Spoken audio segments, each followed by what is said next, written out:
مومنین و مومنات، آپ سب کی خدمت میں جمیل احسن اور دعا سینٹر کی ٹیم کی طرف سے السلام علیکم اور یا علی مدد اور رمضان مبارک۔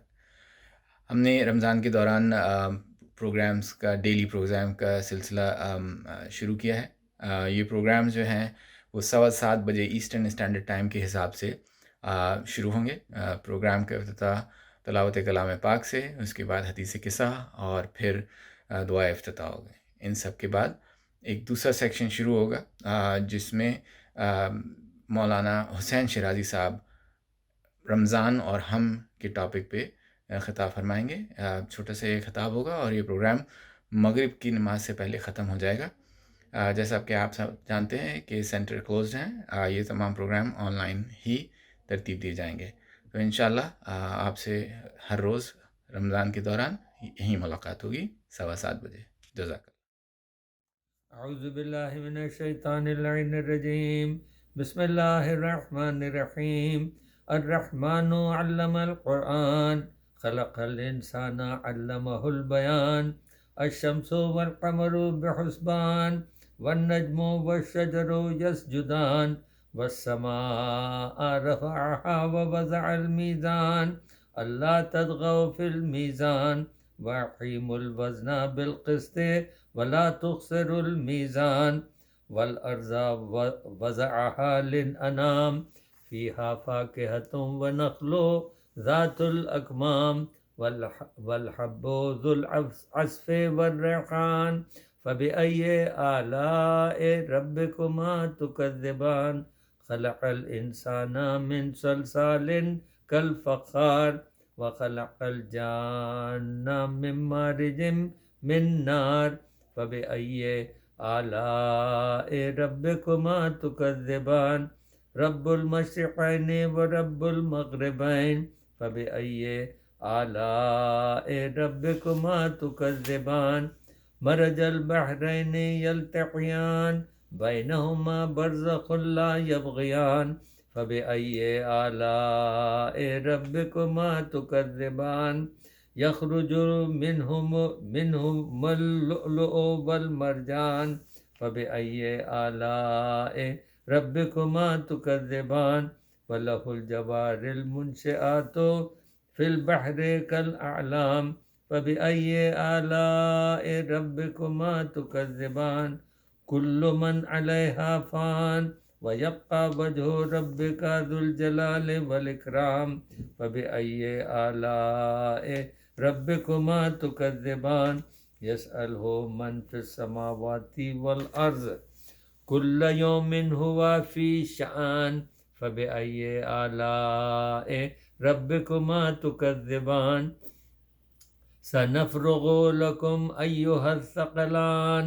فبأي آلاء ربكما تكذبان يا معشر الجن والإنس إن استطعتم أن تنفذوا من أقطار السماوات والأرض فانفذوا لا تنفذون إلا بسلطان فبأي آلاء ربكما تكذبان يرسل عليكما شواظ من نار ونحاس فلا تنتصران فبأي آلاء ربكما تكذبان فإذا انشقت السماء فكانت وردة كالدهان فبأي آلاء ربكما تكذبان فيومئذ لا يسأل عن ذنبه إنس ولا جان فبأي آلاء ربكما تكذبان يعرف المجرمون بسيماهم فيؤخذ بالنواسي والأقدام فبأي آلاء ربكما تكذبان هذه جهنم التي يكذب بها المجرمون يطوفون بينهما وبين حميم آن فبأي آلاء ربكما تكذبان ولمن خاف مقام ربه جنتان فبأي آلاء ربكما تكذبان ذواتا أفنان فبأي آلاء ربكما تكذبان فيهما عينان تجريان فبأي آلاء ربكما تكذبان فيهما من كل فاكهة زوجان فبأي آلاء ربكما تكذبان متكئين على فروش بطائنها من استبرق وجنى الجنتين دان فبأي آلاء ربكما تكذبان فيهن قاصرات الطرف لم يطمثهن إنس قبلهم ولا جان فبأي آلاء ربكما تكذبان كأنهن الياقوت والمرجان فبأي آلاء ربكما تكذبان هل جزاء الإحسان إلا الإحسان فبأي آلاء ربكما تكذبان ومن دونهما جنتان فبأي آلاء ربكما تكذبان مدهامتان فبأي آلاء ربكما تكذبان فيهما عينان نزاقتان فبأي آلاء ربكما تكذبان فيهما فاكهة ونخل ورمان فبأي آلاء ربكما تكذبان فيهن خيرات حسان فبأي آلاء ربكما تكذبان حور مقصورات في الخيام فبأي آلاء ربكما تكذبان لم يطمثهن إنس قبلهم ولا جان فبأي آلاء ربكما تكذبان متكئين على رفرف خضر وعبرق حسان فبأي آلاء ربكما تكذبان تبارك اسم ربك ذي الجلال والإكرام صدق الله العلي العظيم. اللهم صل على محمد وآل محمد اللهم صل على محمد وآل محمد اللهم صل على محمد وآل محمد بسم الله الرحمن الرحيم عن جابر بن عبد الله الأنصاري عن فاطمة الزهراء عليها السلام بنت رسول الله قال سمعت فاطمة أنها قالت دخل علي أبي رسول الله في بعض الأيام فقال السلام عليك يا فاطمة فقلت عليك السلام قال إني أجد في بدني زعفا فقلت له أعوذك بالله يا أبتع من الزعف فقال يا فاطمة ائتيني بالكساء اليماني فغطيني به فأتيته بالكساء اليماني فغطيته به وصرت أنظر إليه وإذا وجهه يتلالع كأنه البدر في ليلة تمامه وكماله صلى على محمد وما كانت إلا ساعة وإذا بولدي الحسن عليه السلام قد أقبل وقال السلام عليك يا أماه فقلت وعليك السلام يا قرة عيني وسمرة فؤادي فقال يا أماه إني أشم عندك رائحة طيبة كأنها راية جد رسول الله صلى الله عليه وآله فقلت نعم إن جدك تحت الكساء فأقبل الحسن عليه السلام نحو الكساء وقال السلام عليك يا جداء يا رسول الله أتأذن لي أن أدخل معك تحت الكساء فقال وعليك السلام يا ولدي ويا صاحب حوزي قد أذنت لك فدخل معه تحت الكساء اللهم صل على محمد وآل محمد فما كانت إلا ساعة وإذا بولدي الحسين عليه السلام قد أقبل وقال السلام عليك يا أماه فقلت وعليك السلام يا ولدي ويا قرة عيني وسمرة فؤادي فقال لي يا أماه إني أشم عندك رائحة طيبة كأنها راية جد رسول الله صلى الله عليه وآله فقلت نعم إن جدك وحاك تحت الكساء ودنا الحسين عليه السلام نحو الكساء وقال السلام عليك يا جداه السلام عليك يا من اختاره الله أتأذن لي أن أكون معكما تحت الكساء فقال وعليك السلام يا ولدي ويا شافع أمتي قد أذنت لك فدخل معهما تحت الكساء اللهم صل على محمد وآله فأقبل عند ذلك أبو الحسن علي بن أبي طالب وقال السلام عليك يا بنت رسول الله فقلت وعليك السلام يا أبا الحسن ويا أمير المؤمنين فقال يا فاطمة إني أشم عندك رائحة طيبة كأنها راية أخي وابن عمي رسول الله فقلت نعم ها هو ما ولديك تحت الكساء فأقبل علي عليه السلام نحو الكساء وقال السلام عليك يا رسول الله أتأذن لي أن أكون معكم تحت الكساء قال له عليك السلام يا أخي ويا وسي وخليفتي وصاحب لوائي قد أذنت لك فدخل علي عليه السلام تحت الكساء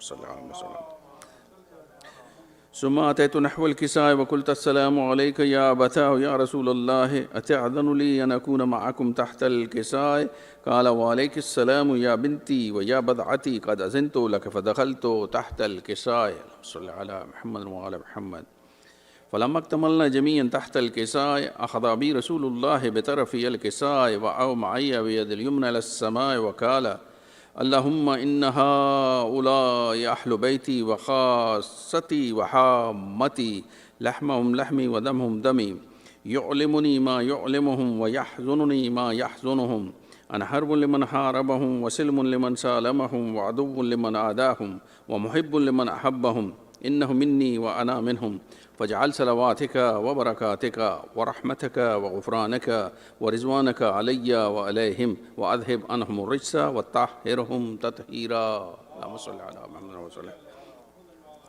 فقال الله عز وجل يا ملائكتي ويا سكان السماوات إني ما خلقت سماء مبنية ولا أرضا مدحية ولا قمرا منيرا ولا شمسا مضية ولا فلكا يدور ولا بحرا يجري ولا فلكا يسري إلا في محبة هؤلاء الخمسة الذين هم تحت الكساء فقال الأمين جبرائيل يا رب ومن تحت الكساء فقال عز وجل هم أهل بيت النبوة ومعدن الرسالة هم فاطمة وأبوها وبعلها وبنوها صلى على محمد فقال جبرائيل يا ربي أتأذن لي أن أحبث إلى الأرض لأكون معهم سادسا فقال الله نعم قد أذنت لك فهبط الأمين جبرائيل وقال السلام عليك يا رسول الله العلي الأعلى يقرأك السلام ويخصك بالتحية والإكرام ويقول لك وعزتي وجلالي إني ما خلقت سماء مبنية ولا أرضا مدحية ولا قمرا منيرا ولا شمسا مضية ولا فلكا يدور ولا بحرا يجري ولا فلكا يسري إلا لأجلكم ومحبتكم وقد أذن لي أن أدخل معكم فهل تأذن لي يا رسول الله فقال رسول الله وعليك السلام يا أمين وحي الله إنه نعم قد أذنت لك فدخل جبرائيل معنا تحت الكساء صلى على محمد وعلى فقال لبي إن الله قد أوحى إليكم يقول بسم الله الرحمن الرحيم إنما يريد الله ليذهب عنكم الرجس أهل البيت ويطهركم تطهيرا صلى على محمد. فقال علي عليه السلام لأبي يا رسول الله أخبرني ما لجلوسنا هذا تحت الكساء من الفضل عند الله فقال النبي صلى الله عليه وآله والذي بعثني بالحق نبيا واصطفاني بالرسالة نجيا ما ذكر خبرنا هذا في محفل من محافل أهل الأرض وفيه جمع من شيتنا ومحبينا إلا ونزلت عليهم الرحمة وحفت بهم الملائكة واستغفرت لهم إلى أن يتفرقوا فقال علي عليه السلام إذن والله فزنا وفاز شيتنا ورب الكعبة صلى على محمد صلى على فقال النبي ثانيا يا علي والذي بعثني بالحق نبيا واصطفاني بالرسالة نجيا ما ذكر خبرنا هذا في محفل من محافل أهل الأرض وفيه جمع من شيتنا ومحبنا وفيهم محموم إلا وفرج الله همه ولا مغموم إلا وكشف الله غمه ولا طالب حاجة إلا وقضى الله حاجته فقال علي عليه السلام إذن والله فزنا وسعدنا وكذلك شيتنا فازوا وسعدوا في الدنيا والآخرة ورب الكعبة. أعوذ بالله السميع العليم من الشيطان اللعين الرجيم بسم الله الرحمن الرحيم اللهم صل على النبي الأمي العربي الهاشمي القرشي المكي المدني الأبطحي التهامي والسراج المزي الكوكب الدري صاحب الوقار والسكينة المدفون بأرض المدينة العبد المؤيد والرسول المسدد المصطفى الأمجد المحمود الحميد الحامد الأحمد حبيب إله العالمين أبي القاسم محمد. اللهم صل على محمد وآل محمد وعجل فرجهم. والصلاة والسلام على الحسين وعلى علي بن الحسين وعلى أولاد الحسين وعلى أصحاب الحسين وعلى أزواج الحسين وعلى إخوة الحسين وعلى أخوات الحسين الذين بذلوا مهجهم دون الحسين وعلى الأرواح التي حلت بفناء الحسين. أما بعد، فقد قال الله الحكيم في القرآن الكريم: بسم الله الرحمن الرحيم. يا أيها الذين آمنوا كتب عليكم الصيام كما كتب على الذين من قبلكم لعلكم تتقون. وقال النبي صلى الله عليه وآله: قال الله تعالى في حديث القدسي: الصوم لي وأنا أجزي به. خداوند قدوس ہمارے اس عبادت ناقصہ کو اپنی بارگاہ میں قبول و منظور فرمائے. خدا شیعان حیدر قرار جہاں جہاں آباد ہیں ان کے جان مال عزت کی حفاظت فرمائے. ہمارے وارث کو جلد سے ظہور عطا فرمائے.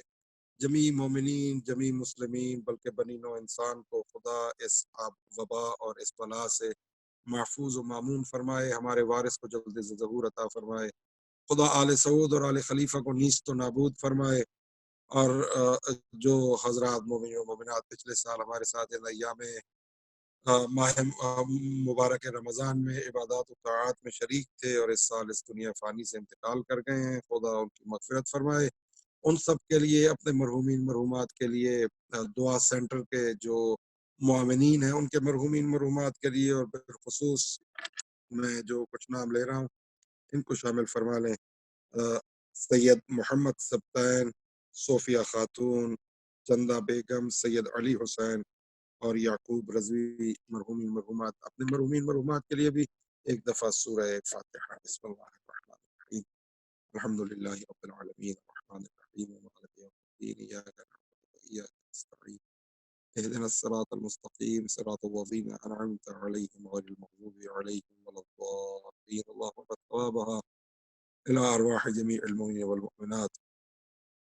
میرے محترم وزار، ایام ماہ مبارک رمضان ایک ایک دن کر کے گزر رہے ہیں، اور امید ہے اور خدا بند قدوس سے دعا بھی ہے کہ خدا ہماری توفیقات میں اضافہ فرمائے تاکہ ہم برکات ماہ مبارک رمضان میں سے کما حق برکات سمیٹ سکیں. یہ وہ دن ہیں کہ جن دنوں میں ایک آیہ قرآن پڑھنے سے ایک پورے قرآن کے ختم کا ثواب ملتا ہے. اور پھر قرآن کریم کی تلاوت، خود تلاوت قرآن کریم بھی ثواب ہے. حتی النظر الی المصحف عبادہ، کہ قرآن کریم کی طرف فقط دیکھنا بھی عبادت ہے. بہت کچھ چیزیں ہیں کہ جن کی طرف فقط دیکھنا عبادت ہے. النظر الی الکعبۃ عبادہ، کعبۃ اللہ کی طرف فقط دیکھنا عبادت ہے. النظر الی المصحف عبادہ، قرآن کریم کو فقط کھول کے دیکھ لینا عبادت ہے. النظر الی وجہ علی عبادہ، امیر کائنات جو تھے اس دور میں خوش نصیب تھے کہ جنہوں نے زیارت امیر کائنات کی. کہا کہ علی علیہ السلام کے چہرے کو دیکھنا بھی عبادت ہے.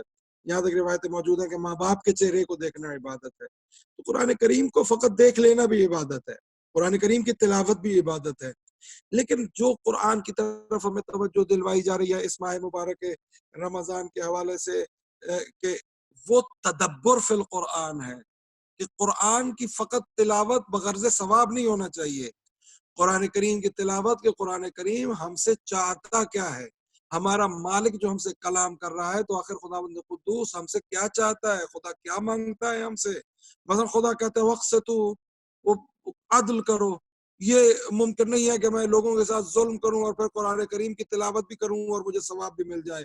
یعنی کیسے ہو سکتا ہے کہ میں ایک ایسی چیز پڑھوں اور اس کے بالکل مخالف عمل کروں اور کہوں کہ وہ چیز جس کے میں نے مخالف عمل کیا مجھے فائدہ بھی دے گی؟ نہیں. ایمان یعنی کامل ایمان یہ ہے کہ خداوند قدوس جو فرماتا ہے اس پر انسان عمل کرے. اب جیسے علی علیہ السلام کے فرمان میں اس طرف اشارہ ملتا ہے، کہا کہ الاسلام هو التسلیم، اور الفاظ ایسے ہیں کہ آپ کو ترجمے کی ضرورت نہیں پڑے گی. الاسلام هو التسلیم، کہ اسلام تسلیم کر لینے کا نام ہے. والتسلیم هو التصدیق، تسلیم تصدیق کرنے کو کہتے ہیں. والتصدیق هو الیقین، اس چیز کی انسان تصدیق نہیں کرتا جس پر یقین نہ ہو. والیقین هو الادا، جب ایک چیز پہ یقین ہو تو پھر انسان وہ کرتا ہے. مثلا آپ کو معلوم ہے کہ آگ جلائے گی، جب یقین ہے اس پر تو آگ میں ہاتھ نہیں ڈالیں گے. جب آپ کو یقین ہے کہ پانی میں انسان ڈوبے گا تو پانی میں نہیں جائیں گے. یعنی والتصدیق هو الیقین والیقین هو الادا والادا هو العمل. ادا عمل کو کہتے ہیں. فالاسلام هو العمل. امیر کائنات کہتے ہیں کہ اسلام عمل کرنا. یعنی جب آپ کو یہ یقین حاصل ہو جائے کہ خدا بند قدوس مجھ سے یہ چاہتا ہے تو پھر بندگی کا تقاضا یہ ہے کہ انسان وہ کام کرے. خیر، اب جو ہم نے سلسلہ موضوع چلایا ہوا تھا وہ اسی آیہ مبارکہ کے تحت سورہ بقرہ کی آیہ مبارکہ کے جو وجوب ماہ مبارک رمضان پہ ہے کہ اے اہل ایمان تم پہ روزے فرض کر دیے گئے، اور یہ تمہارے ساتھ کوئی ڈسکریمنیشن نہیں ہے، کوئی نیا کام نہیں ہے. کہا کہ کما کتب علی الذین من قبلکم، جو تم سے پہلے کی امتیں آئی ہیں ان پر بھی یہ روزے فرض کیے گئے تھے. لعلکم تتقون، تاکہ تم صاحبان تقوی ہو جاؤ، تاکہ تم متقی ہو جاؤ، تاکہ تم میں تقوی کے آثار نظر آنے لگے. جہاں تک ہم نے پچھلے 5 دن میں اس بحث کو سمیٹا تھا، اس بحث کو لے کے چلے تھے، وہ یہ تھی کہ خدا ہم سے جو ماہ مبارک رمضان کے روزے چاہتا ہے اس کا اثر کیا دیکھنا چاہتا ہے کہ ہم متقی ہو جائیں، ہم صاحبان تقوی ہو جائیں، ہمیں تقوی کی نشانیاں ظاہر ہونے لگیں. تقوی کی نشانیاں کیا ہیں اور متقی کسے کہتے ہیں، خود تقوی کیا ہے، اس پر بحث ہوئی کہ تقوی بنباس لے لینے کا نام نہیں ہے، تقوی تارک الدنیا ہونے کا نام نہیں ہے، تقوی لوگوں کا معاشرہ چھوڑ کے جنگلوں میں بسیرا کرنے کا نام نہیں ہے. تقوی نام ہے خداوند قدوس سے محبت کی وجہ سے خداوند قدوس کی نافرمانی سے ڈرنے کو تقوی کہتے ہیں. یعنی اگر میں خدا سے محبت کرتا ہوں، جیسے کہ خود قرآن بھی یہی فرماتا ہے کہ قل ان کنتم تحبون اللہ فاتبعونی یحببکم اللہ، کہ اگر تم دعوی محبت کرتے ہو خدا سے کہ خدا سے ہمیں محبت ہے، فاتبعونی تو پھر رسول اکرم کی اتباع کرو. یعنی دعویٰ بلا دلیل کسی کام کا نہیں ہوتا. میں لاکھ کہتا رہوں، میں ایک مثال عرض کرتا ہوں، میں آپ کو روز صبح دوپہر شام فون کر کے کہوں کہ مجھے آپ سے بہت محبت ہے، مجھے آپ سے بہت محبت ہے، مجھے آپ سے بہت محبت ہے، مجھے آپ سے بہت محبت ہے، اور ایک دن آپ کہتے ہیں کہ مولانا مجھے پیاس لگی ہے، ایک گلاس پانی کا تو دے دیں، تو میں کہوں کہ یہ تو کام مجھ سے نہیں ہوتا لیکن محبت مجھے آپ سے بہت ہے. وہ کیسی محبت ہے؟ بلا دلیل کے دعویٰ جو ہے وہ قابل قبول نہیں ہے. تو آخر ہم جو کہتے ہیں خدا سے محبت ہے، خدا سے محبت ہے، خدا سے محبت ہے، تو اس محبت کی دلیل کیا ہے؟ دعویٰ تو ہے خدا سے محبت کا، لیکن اس محبت کی دلیل کیا ہے؟ وہ دلیل خدا خود بتا رہا ہے. کہا قل ان کنتم تحبون اللہ، اگر تم یہ دعویٰ کرتے ہو، تم یہ کہتے ہو کہ ہمیں خدا سے محبت ہے، ہم خدا کی محبت میں مبتلا ہیں، فاتبعونی، تو پھر میری اتباع کرو. اب جب میری اتباع کرو گے تو آگے پھر اس کا صلہ بھی بتایا، یحببکم اللہ، تو پھر خدا تم سے محبت کرے گا. یعنی آپ کمال دیکھیے کہ آپ اگر اتباع رسول اکرم کریں تو خدا بند قدوس سے آپ کی محبت ثابت ہوگی، اور جب آپ اتباع رسول سے اپنی محبت کا ثبوت دیں گے تو یحببکم اللہ، تو پھر اللہ آپ سے محبت کرے گا. یعنی کیسا خوبصورت تعلق بن جاتا ہے اگر انسان سچا محب ہو. ہمارے ہاں میں ایک مثال عرض کیا کرتا ہوں اور اسی مثال پہ آج کی بات کو بھی شاید مکمل کر دوں کہ محبت کا پہلا لازمہ یہ ہے کہ انسان کو محبت سیکریفائس پہ آمادہ کرتی ہے، اور جذبہ قربانی ایک یہ اس کا لازمہ ہے. ایک محبت کا دوسرا لازمہ یہ ہے کہ محبت بہادر کر دیتی ہے. یعنی اگر کوئی محب ہو تو وہ خود کو بہادر محسوس کرتا ہے اس کی محبت میں. یعنی میں آپ کو مثال عرض کروں کہ ایک مرغی ہے، بلی سے ڈرتی تھی، اب جب اس کے بچے ہو گئے ہیں تو وہی مرغی بلی پہ حملہ کر رہی ہے. میں آپ سے پوچھوں کہ یہ تو ڈرتی تھی بلی سے، یہ اب حملہ کیوں کر رہی ہے؟ آپ کہیں گے مولانا بچوں کی محبت نے اس کو بہادر کر دیا ہے. یعنی جس چیز سے ڈرتی تھی اب اس پر حملہ کر رہی ہے. تو اب اگر میں اور آپ، یہ میں اپنی مثال دوں کہ میں کہوں کہ میں مظلوم کربلا کا بہت عاشق ہوں، بہت عبدار ہوں، بہت محبت کرتا ہوں، اور اس کے بعد ظالم کے خلاف آواز نہ اٹھاؤں، تو یہ محبت حسین کا دعویٰ میرا غلط ہے، یہ ٹھیک دعویٰ نہیں ہے. کیونکہ حسین کی محبت تو آپ کو بہادر کرنا چاہیے اس کو کہ اگر آپ حسین کے محب ہیں، حسین کے حبدار ہیں، تو ظالم کے خلاف اٹھ کھڑے ہوئے، پھر کسی سے نہ ڈریے جیسے حسین نہیں ڈرتے۔ اب یہیں پہ میں آپ کو ایک اور فرق بتانا چاہتا ہوں۔ خدا نے محبت رکھی ہے، محبت کا مادہ جانوروں میں بھی رکھا ہے، انسانوں میں بھی۔ جانوروں کے لیے بھی اپنے بچوں کے لیے محبت رکھی، انسانوں کے لیے بھی اپنے بچوں کے لیے محبت رکھی، لیکن جانوروں اور انسانوں میں ایک فرق رکھا۔ جانوروں میں ایک خاص مدت کے لیے خدا نے محبت کو رکھا۔ مثلا مرغی اس وقت تک بچوں پہ جان نچھاور کرے گی جب تک بچے چگنے کے قابل نہیں ہو جائیں گے۔ بکری تب تک اپنے بچوں پہ جان نچھاور کرے گی جب تک بچے چرنے کے قابل نہیں ہو جائیں گے۔ بس جیسے ہی وہ عرصہ گزرتا ہے تو وہ جانور اپنے بچوں کو پہچاننے سے انکار کر دیتا ہے۔ وہی مرغی اپنے بچوں کو جب وہ بڑے ہو جائیں گے قریب نہیں آنے دے گی، ٹھونگے مارے گی۔ یعنی جانوروں میں خدا نے محبت کا جو مادہ ہے وہ ایک ٹائم پیریڈ کے لیے، ایک خاص مدت کے لیے رکھا کہ اتنے عرصے کے لیے مرغی جانور اپنے بچوں سے محبت کرے گا، اس کو سکھائے گا، اس پہ جان نچھاور کرے گا، اس کی نشو و نما کے لیے، نسل کی بقا کے لیے یہ محبت رکھنی بہت ضروری تھی۔ تو خدا نے قدوس نے جانوروں میں وہ محبت رکھی کہ وہ اپنی نسل کی بقا کا ذریعہ بنے۔ بس جیسے ہی وہ وقت گزرتا ہے تو ماں اپنے بچوں کو پہچاننے سے انکار کر دیتی ہے۔ لیکن انسان میں خدا نے جذبہ محبت کسی خاص محدود مدت کے لیے نہیں رکھا۔ ماں اگر خدا کرے کہ سب کی مائیں سینکڑوں سال جیے، اگر ماں 90 سال کی ہو اور بیٹا ہو 70 سال کا، تو تب بھی ماں اسی طرح اس پہ جان چھڑکے گی جیسے بچہ تھا 1 سال کا اور ماں تھی 21 یا 22 سال کی۔ یعنی انسان میں یہ جذبہ محبت دوام پیدا کرتا ہے، حتیٰ اتنا دائمی ہے کہ مرنے کے بعد بھی ماں باپ کی محبت اولاد کے دل سے اور اولاد کی محبت ماں باپ کے دل سے نہیں جاتی۔ ہمارے پاس روایات موجود ہیں کہ ماں باپ اپنی اولاد کو مرنے کے بعد بھی ان کی ارواح دیکھنے آتی ہیں، اور اسی طرح کہا کہ وہ بچے نافرمان ہیں کہ جو مرنے کے بعد ماں باپ کو بھول جائے۔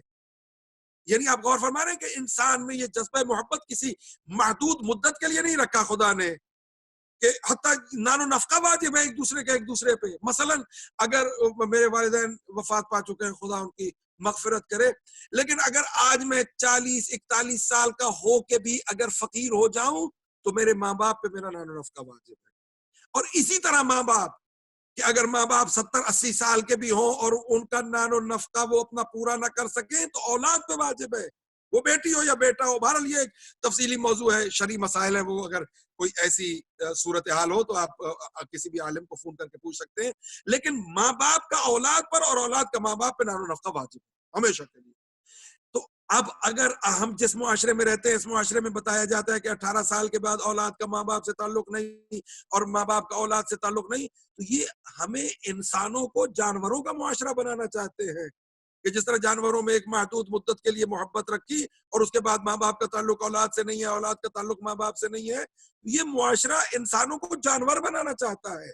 ہمارا بطور محمدی، بطور علوی، بطور فاطمی، بطور حسینی ہمارا یہ فریضہ ہے کہ اس جانوروں کی طرف معاشرے کو جاتے ہوئے معاشرے کو واپس کھینچ کے انسانیت کی طرف لے آئیں، جہاں والدین کے حقوق ہیں، جہاں بزرگوں کے حقوق ہیں، جہاں بہن بھائیوں کے حقوق ہیں، جہاں رشتہ داروں کے حقوق ہیں، جہاں ہمسایوں کے حقوق ہیں، جہاں من حیث المؤمن آپ کے ایک دوسرے پہ حقوق ہیں، من حیث الاسلام ایک دوسرے کے آپ پر حقوق ہیں، من حیث الانسان ایک دوسرے کے آپ پر حقوق ہیں۔ تو یعنی یہ چیزیں، یہ سب تقویٰ میں شامل ہیں۔ جیسے علی علیہ السلام کا قول سنایا کہ اسلام عمل کا نام ہے، بغیر عمل اسلام قابل قبول نہیں ہے، خدا قبول نہیں کرے گا اسلام فقط چیٹر باکس کا، کہ میں زبان سے کہتا رہا ہوں کہ میں یہ کر دوں گا تو میں یوں کر دوں گا تو میں وہ کر دوں گا، لیکن عملاً اس کو ثابت نہ کروں تو یہ دعویٰ بلا دلیل باطل ہے۔ اگر ہم خدا سے محبت کے دعوے دار ہیں، علی علیہ السلام سے محبت کے دعوے دار ہیں، مظلوم کربلا سے محبت کے دعوے دار ہیں، تو پھر ہمیں ان کی ناراضگی کا خوف ہونا چاہیے۔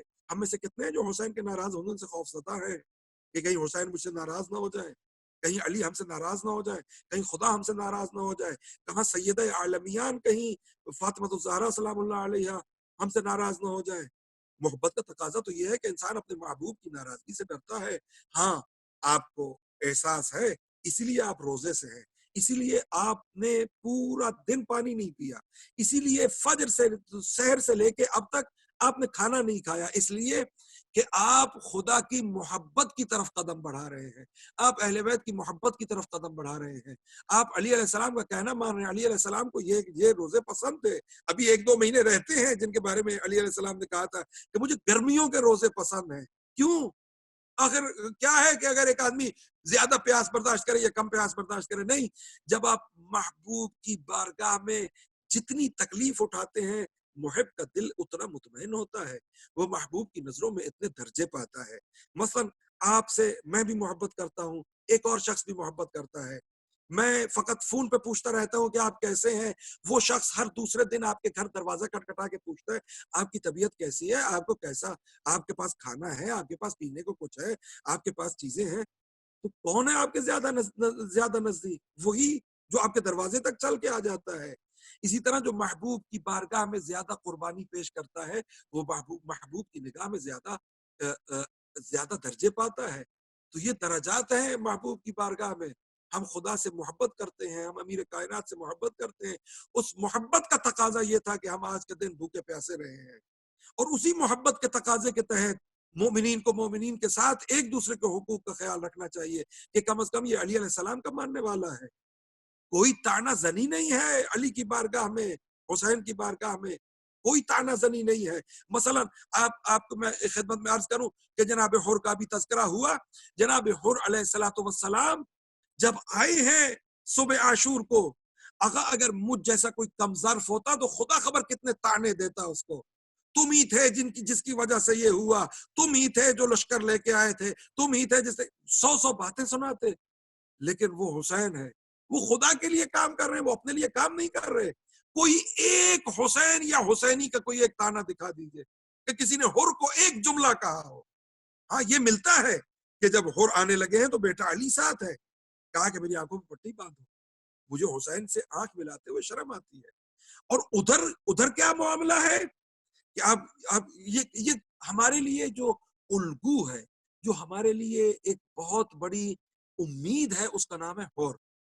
حر ہمارے لیے گناہگاروں کے لیے امید کا نام ہے کہ حر جب صبح عاشور کو پلٹے ہیں حسین کی طرف تو حسین بھائی کہہ کے پکار رہے ہیں حر کو، اپنے اعوان و انصار کو کہا کہ استقبال کرو، میرا بھائی آنے والا ہے۔ لوگوں نے دیکھا کہ بھائی کے بدلے میں جناب حر آ رہے ہیں، اور اس کے بعد روایت کہتی ہے کہ جناب حر جب آ رہے تھے آنکھوں میں پٹی بندھی ہوئی، ہاتھ بندھوائے ہوئے، بیٹے کو ساتھ لے کے کہ میں حسین کا سامنا کیسے کروں گا، یا بیٹے نے تکبیر کہی، اللہ اکبر کہا کہ علی اللہ اکبر کیوں کہا؟ کہا بابا حسین نے علی اکبر کو آپ کے استقبال کے لیے بھیج دیا۔ اس کے بعد کچھ قدم اور بڑھے اور پھر ایک صدائے تکبیر کہی علی جناب حر کے بیٹے نے۔ جناب حر پوچھتے ہیں آپ تکبیر کیوں کہی؟ کہا کہ قبر بنی ہاشم ہمارے استقبال کے لیے آ رہے ہیں۔ اور اس کے بعد تکبیر کا انداز بدل گیا، کہا بابا دعا کرو زمین پھٹے اور ہم اس میں دھس جائیں۔ کہا کہ اب کیا ہوا؟ کہا حسین نے اپنا خیمہ چھوڑ دیا، حسین اپنے خیمے سے باہر آپ کے استقبال کے لیے آ رہے ہیں۔ بس عزاداروں گئے، کوئی طعنہ نہیں دیا حسین نے کہ حر تو نے میرے حق میں یہ کیا یا حر تو نے میرے حق میں یہ کیا۔ بس حسین مظلوم کے قدموں پہ گرا، کہا کہ میں معافی چاہتا ہوں۔ کہا کہ میں نے تو تجھے معاف کر دیا تھا، میں نے تو حسین کی بارگاہ میں معافی اتنی آسان ہے۔ کہا کہ مولا مجھے تب یقین ہوگا کہ اگر سب سے پہلے مجھے آپ موت کی طرف جانے کی اجازت دیں گے۔ مظلوم کربلا نے کہا کہ تو میرا مہمان ہے، یہ ہے بارگاہ مظلوم کربلا۔ اگر ہم خود کو حسینی کہتے ہیں تو ہمیں اپنے دل بڑے کرنے چاہیے مومنین کے لیے۔ اگر کسی سے ہمارے حق میں کوئی خطا، کوئی گستاخی، کوئی چیز جو ہمارے دلوں پہ ناگوار گزری ہے تو ہمیں دل بڑے کرنے چاہیے، حسین جس طرح حر کو بلا رہے ہیں۔ ہم اگر برادر مومن کی غلطی کو معاف کریں گے تو حسین ہمارے ساتھ بھی حر والا معاملہ کریں گے۔ کہا کہ مولا مجھے اس وقت یقین آئے گا جب آپ مجھے موت کی اجازت دیں گے۔ مظلوم کربلا کہتے ہیں مہمانوں کو موت کی طرف کون بھیجتا ہے؟ کہا مولا میری یہی شرط ہے، مجھے تب یقین ہوگا۔ کہا اچھا حر اگر اس طرح ہے تو جاؤ۔ جانے لگے، یا بیٹا جوان بیٹا ہے سینہ تان کے سامنے آ گیا۔ کہا بابا کس طرح ہو سکتا ہے کہ جوان بیٹا موجود ہو اور باپ مرنے کو چلا جائے؟ ہاں یہ آپ بھوک اور پیاس میں ہیں، آپ سمجھ گئے ہوں گے میں کس طرف اشارہ کرنا چاہتا ہوں۔ علی حر کا بیٹا میدان کی طرف گیا۔ عزاداروں جب اس نے کہا کہ میرا آخری سلام ہو، حر دوڑے، حسین بھی دوڑے۔ حر سے پہلے حسین پہنچے اور حر کو کہا کہ حر قریب نہ آنا، جوان بیٹوں کی میت ہے، باپ نہیں اٹھاتے۔ میں کہتا ہوں مولا آج حر کو تو بتا رہے ہو کہ جوان بیٹے کی میت باپ نہیں اٹھا سکتا۔ ہاں اس وقت آپ کا کیا حال ہوا ہوگا جب 18 سال کا کڑیل جوان سینے میں نیزہ پیوست ہوگا اور حسین اکیلے ہوگے. الا لعنت اللہ علی القوم الظالمین وسيعلم الذين ظلموا اي منقلب ينقلبون. میرے مولا حسین کے علی اکبر کا واسطہ ہمارے گناہوں کو معاف فرما، ہمارے والدین کے گناہوں کو معاف فرما. وقت افطار ہے میرے مولا، ہماری دعاؤں کو مستجاب فرما. ماہ مبارک رمضان کی برکات سمیٹنے کی توفیق عطا فرما. وصلی اللہ علی محمد وآلہ الطیبین الطاہرین. والسلام علیکم ورحمۃ اللہ وبرکاتہ. اللهم صل على محمد وآل محمد. بسم الله الرحمن الرحيم. يا علي يا عظيم يا غفور يا رحيم أنت الرب العظيم الذي ليس كمثله شيء وهو السميع البصير. وهذا شهر عظمته وكرمته وشرفته وفضلته على الشهور. وهو شهر الذي فرضت صيامه عليه. وهو شهر رمضان الذي أنزلت فيه القرآن هدى للناس وبينات من الهدى والفرقان. وجعلت فيه ليلة القدر وجعلتها خيرا من 1000 شهر. فيا ذا المن ولا يمن عليك من علي بفكاك رقبتي من النار في من تمن عليه وادخل الجنة برحمتك يا أرحم الراحمين. اللهم صل على محمد وآل محمد. بسم الله الرحمن الرحيم. اللهم رب شهر رمضان الذي أنزلت فيه القرآن وافترضت على عبادك فيه الصيام ارزقني حج بيتك الحرام في هذا العام وفي كل عام واغفر لي الذنوب العظام فإنه لا يغفرها غيرك يا رحمن يا الله. اللهم صل على محمد وآل محمد. بسم الله الرحمن الرحيم.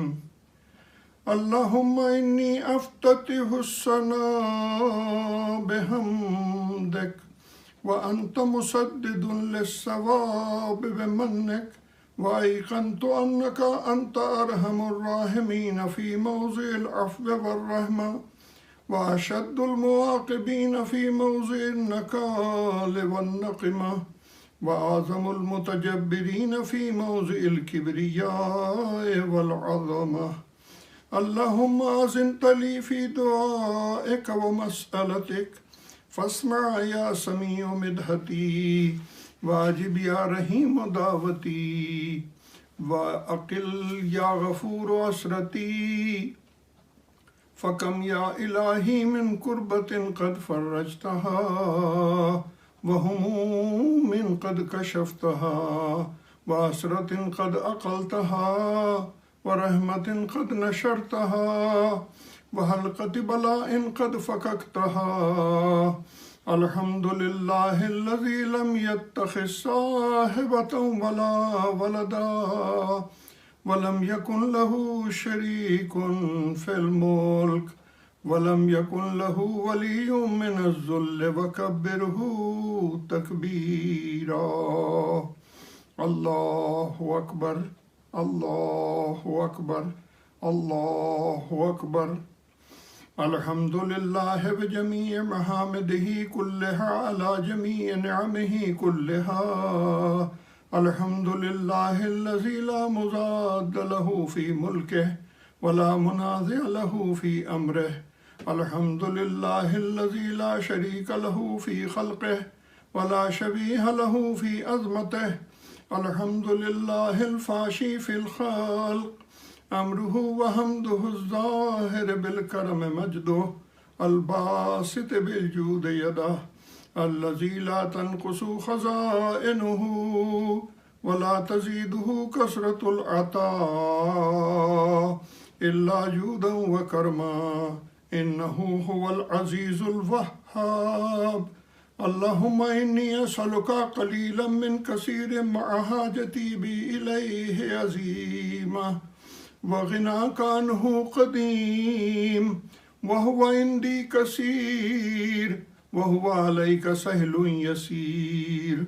اللهم إن عفوك عن ذنبي وتجاوزك عن خطيئتي وصفحك عن ظلمي وسترك على قبيح عملي وحلمك عن كثير جرمي عندما كان من خطئي وعمدي أطمعني في أن أسألك ما لا أستوجبه منك الذي رزقتني من رحمتك وأريتني من قدرتك وعرفتني من إجابتك فصرت أدعوك آمنا وأسألك مستأنسا لا خائفا ولا وجلا مدلا عليك فيما قصدت فيه إليك فإن أبطأ عني عاتبت بجهلي عليك ولعل الذي أبطأ عني هو خير لي لعلمك بعاقبة الأمور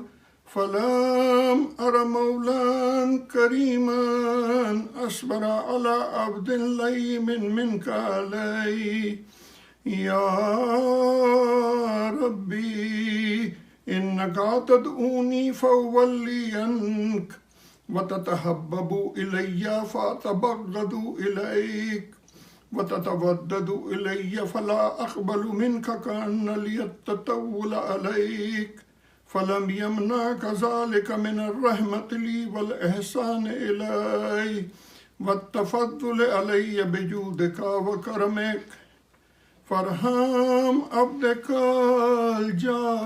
الجاهل وجد عليه بفضل إحسانك إنك جواد كريم. الحمد لله مالك الملك مجري الفلك مسخر الرياح فالق الإصباح ديان الدين رب العالمين. الحمد لله على حلمه بعد علمه والحمد لله على عفوه بعد قدرته والحمد لله على طول أناته في غضبه وهو قادر على ما يريد.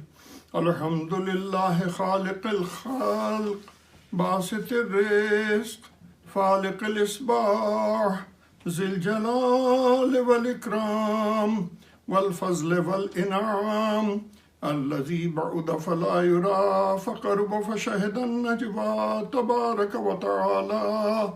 الحمد لله الذي ليس له منازع يعادله ولا شبيه يشاكله ولا زهير يعاصده قهر بعزته الأعزاء وتواضع لعظمته العظمى فبلغ بقدرته ما يشاء.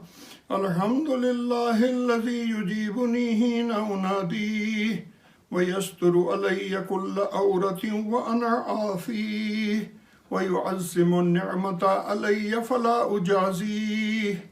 فكم من موهبة هنيئة قد أعطاني وعزيمة مخوفة قد كفاني وبهجة مونقة قد أراني فأثني عليه حامدا وأشكره مسبحا. الحمد لله الذي لا يهتك حجابه ولا يغلق بابه ولا يرد سائله ولا يخيب آمله. الحمد لله الذي يؤمن الخائفين وينجي الصالحين ويرفع المستضعفين ويضع المستكبرين ويهلك ملوكا ويستخلف آخرين. والحمد لله قاسم الجبارين مبير الظالمين مدرك الهاربين نكال الظالمين صريخ المستصرخين موضع حاجات الطالبين معتمد المؤمنين. الحمد لله الذي من خشيته ترعد السماء وسكانها وترجف الأرض وأمارها وتموج البحار ومن يسبح في غمراتها. الحمد لله الذي هدانا لهذا وما كنا لنهتدي لولا أن هدانا الله. الحمد لله الذي يخلق ولم يخلق ويرزق ولا يرزق ويطعم ولا يطعم ويميت الأحياء ويحيي الموتى وهو حي لا يموت بيده الخير وهو على كل شيء قدير. اللهم صل على محمد وآل محمد. اللهم صل على محمد عبدك ورسولك. اللهم صل على محمد وآل محمد وأمينك وصفيك وحبيبك وخيرتك من خلقك وحافظ سرك ومبلغ رسالاتك أفضل وأحسن وأجمل وأكمل وأزكى وأنمى وأطيب وأطهر وأسنى وأكثر ما صليت وباركت وترحمت وتهننت وسلمت على أحد من عبادك وأنبيائك ورسلك وصفتك وأهل الكرامة عليك من خلقك. اللهم وصل على علي أمير المؤمنين. اللهم صل على محمد وآل محمد ووصي رسول رب العالمين عبدك ووليك وأخي رسولك وحجتك على خلقك وآيتك الكبرى والنبع العظيم. وصل على الصديقة الطاهرة فاطمة سيدة نساء العالمين. وصل على السبط الرحمة وإمامي الهدى الحسن والحسين سيدي شباب أهل الجنة. اللهم صل على محمد وآل محمد. وصل على أئمة المسلمين علي بن الحسين ومحمد بن علي وجعفر بن محمد وموسى بن جعفر وعلي بن موسى ومحمد بن علي وعلي بن محمد والحسن بن علي والخلف الحادي المهدي. اللهم صل على محمد وآل محمد حججك على عبادك وأمنائك في بلادك صلاة كثيرة دائمة. اللهم وصل على ولي أمرك القائم المؤمل والعدل المنتظر وحفه بملائكتك المقربين وأيده بروح القدس يا رب العالمين. اللهم اجعله الداعي إلى كتابك والقائم بدينك استخلفه في الأرض كما استخلفت الذين من قبله. مكن له دينه الذي ارتضيته له. أبدله من بعده خوفه أمنا يعبدك لا يشرك بك شيئا. اللهم أعزه وأعزز به وانصره وانتصر به وانصره نصرا عزيزا وافتح له فتحا يسيرا واجعل له من لدنك سلطانا نصيرا. اللهم أظهر به دينك وسنة نبيك حتى لا يستخفي بشيء من الحق مخافة أحد من الخلق. اللهم إنا نرغب إليك في دولة كريمة تعز بها الإسلام وأهله وتذل بها النفاق وأهله وتجعلنا فيها من الدعاة إلى طاعتك والقادة إلى سبيلك وترزقنا بها كرامة الدنيا والآخرة. اللهم ما عرفتنا من الحق فحملنا وما قصرنا عنه فبلغنا. اللهم المم به شأسنا واشأب به صدأنا وارتق به فتقنا وكسر به قلتنا وأعزز به ذلتنا وأغن به عائلنا واغز به عن مغرمنا واجبر به فقرنا وسد به خلتنا ويسر به أسرنا وبيض به وجوهنا وفك به أسرنا وأنجح به طلبتنا وأنجز به مواعيدنا واستجب به دعوتنا وآتنا به سؤلنا وبلغنا به من الدنيا والآخرة أعمالنا وآتنا به فوق رغبتنا يا خير